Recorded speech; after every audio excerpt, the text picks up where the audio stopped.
जन्माष्टमी, कृष्ण जन्माष्टमी, श्याम और सुंदर की बात चल रही थी ना। हाँ, बात चल रही थी।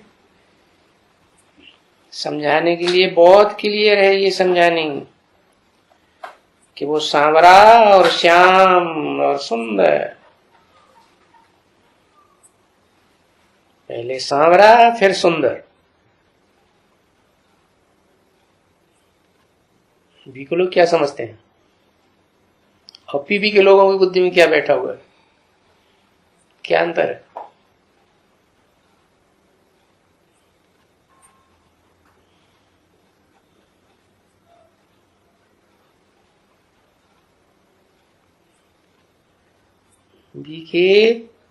बी के श्याम, पीबी के सुंदर। अरे कहां अभी सुंदर बने। बी के इस जन्म में श्याम सुंदर कहते हैं, इस जन्म में श्याम बी के कहते हैं, और अगले जन्म में सुंदर बने। ऐसे तो कोई श्याम सुंदर का नाम नहीं होता। श्याम सुंदर एक का नाम है या 2 जन्मों का नाम है? फिर तो 84 जन्मों के नाम गिनो बैठ गए। वो थोड़ी। पीबी के क्या समझते हैं? एक ही जन्म में श्याम और उसी जन्म में सुंदर बनता है, उस श्याम सुंदर की बात है। सतयुग के श्याम सुंदर की बात नहीं है। वो शास्त्रकारों ने भी समझ लिया कि जब नई दुनिया शुरू हुई इस कल्प में, तो कृष्ण पीपल के पत्ते पर गर्भ महल में सागर में आया। सागर की गोद में पीपल का पत्ता और पीपल के पत्ते में गर्भ में श्री कृष्ण आया। ऐसे दिखाते हैं।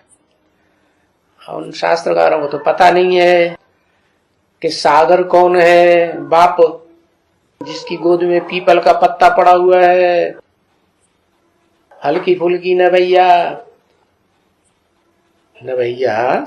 सागर में तो बड़ी ऊंची ऊंची हिलोरें आती हैं, लहरें आती हैं ज्ञान की। तो उन लहरों के बीच में पीपल के पत्ते की नवैया इतनी हल्की फुल्की कैसे टिकेगी? लेकिन जिनकी श्रद्धा विश्वास पक्का होता है, वो भगत लोग कहते हैं नैया हिलेगी डुलेगी लेकिन डूबेगी नहीं।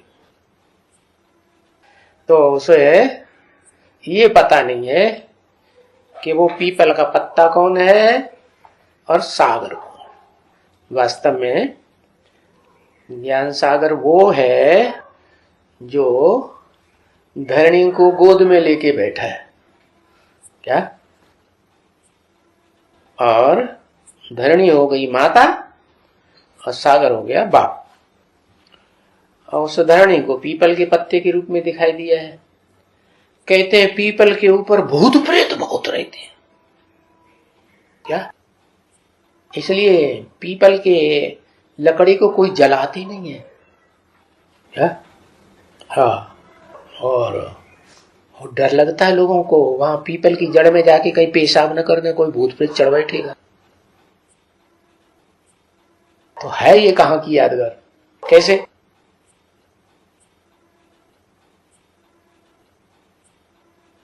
अरे कौन सा भूत प्रेत चढ़ बैठता है पीपल के पत्ते पर? चढ़ के बैठा रहता है ब्रह्मा बाबा, भूतों का भूत, महाभूत, भूतनाथ।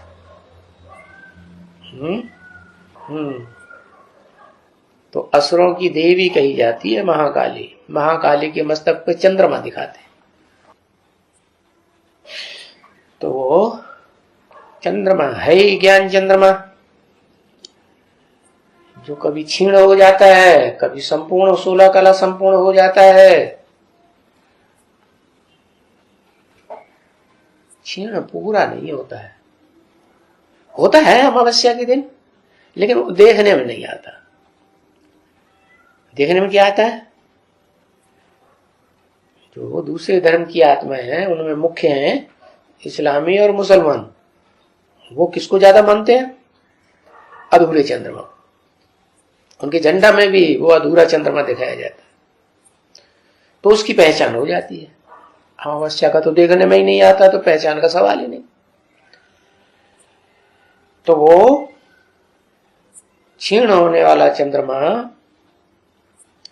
और सूर्य को टैली करो, क्या अंतर है? सूर्य कभी क्षीण नहीं होता रोशनी से, और चंद्रमा क्षीण होता रहता है। वो चंद्रमा का पार्ट है सतयुग का, जो नारायण कहा जाता है, 16 कला संपूर्ण, और बचपन में कृष्ण है, वो भी 16 कला संपूर्ण।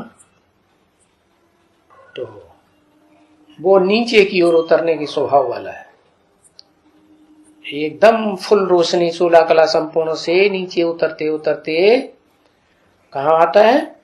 त्रेता के अंत तक। कैसा हो जाता?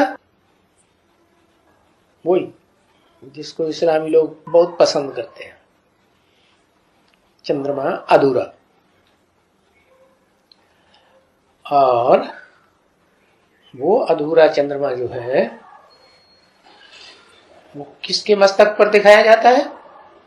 एक तो शंकर के मस्तक पर दिखाते हैं, और एक दिखाते हैं जगदम्बा के मस्तक पर। तो जो बच्चा बहुत प्यारा होता है ना, तो उसको माँ बाप सर के ऊपर उठाए लेते हैं। तो ये जगदम्बा हो गई माँ, और जगदप्पा जगत पिता शंकर हो गया बाप। हमारे प्यार के सर के ऊपर रखा हुआ है।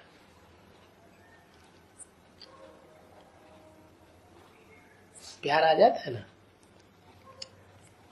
क्योंकि क्षीण हो जाता है, क्षय रोग हो जाता है। तो अरे अब बच्चे को, बहुत बढ़िया बच्चा है, उसको क्षय रोग हो जाए, टीबी भी हो जाए, तो माँ बाप को तो दुख होगा ना।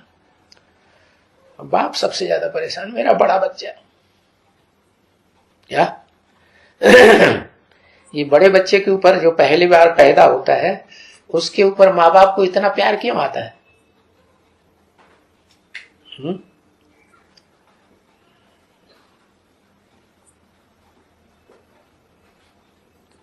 क्योंकि बड़ा बच्चा जो है प्यार के पारावार से पैदा होता है।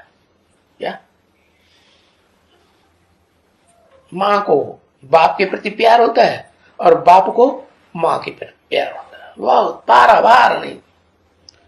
तो प्यार से जो बच्चा पहली बार पैदा होगा, वो तो लंबे समय की प्योरिटी की औलाद है ना, तो बहुत प्यार होगा उससे। या तो छोटे बच्चे से प्यार होता है इसलिए कि भाई छोटा बच्चा छोटा है, ये तो कमाई करने लायक तो बाद में बनेगा, अपने पैरों खड़े होने लायक, तो इस बेचारे के ऊपर तो दया आनी चाहिए।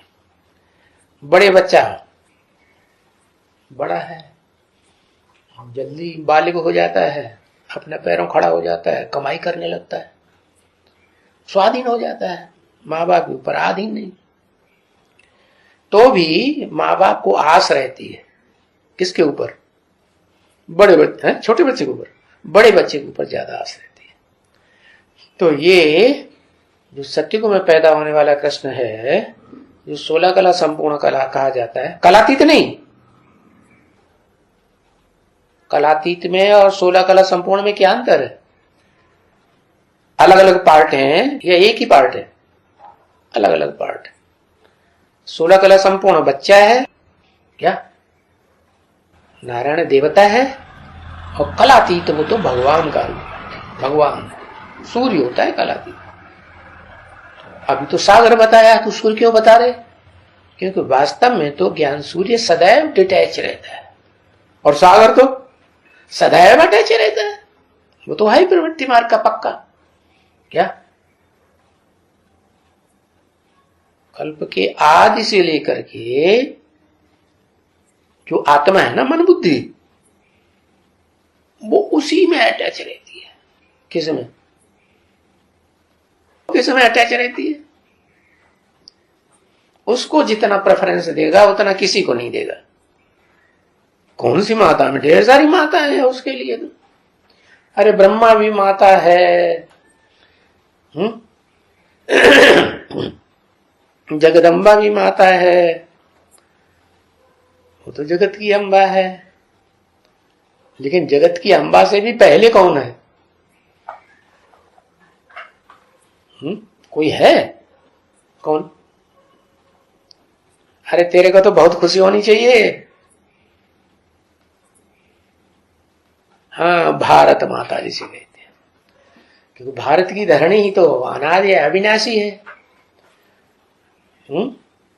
जगदम्बा कोई अविनाशी थोड़े ही कहीं जगदप्पा के पास ही रहती है, उसकी तो पूजा भी होती है ना, तो कोई याद नहीं करता जगदप्पा को, जय माता दी, जय माता दी, गुहार लगा के रख देते हैं, जैसे बाप है ही नहीं।